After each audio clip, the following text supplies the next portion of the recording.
The Yun Cui building at the center of most of the casualties in the Hualien earthquake is now under intense scrutiny.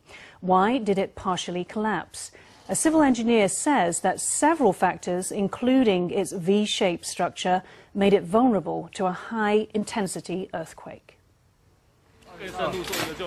Rescue workers working through the rubble in search of survivors. 2/3 of the casualties resulting from the February 6th earthquake have come from this structure, the Yun Cui building.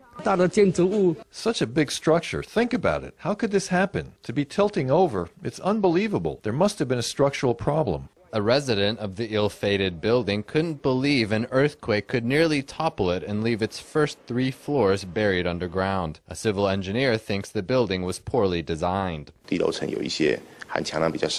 lower floors had relatively few walls, while its upper floors had a lot of walls because they housed residential units, creating an imbalance. Of course, if the building had been square, it would have been more balanced, and its load-bearing capacity would have been a little higher when faced with an earthquake intensity higher than it was designed for. In looking at the building's floor plans, the civil engineer felt its V-shaped structure subjected it to a very strong torque during the quake. Also, the overhang on the first floor in the back of the building was suspended in the air, leaving the building without support on that side. And it was built next to a riverbed where the soil is relatively loose. Those 3 factors made it vulnerable to an earthquake, the civil engineer said.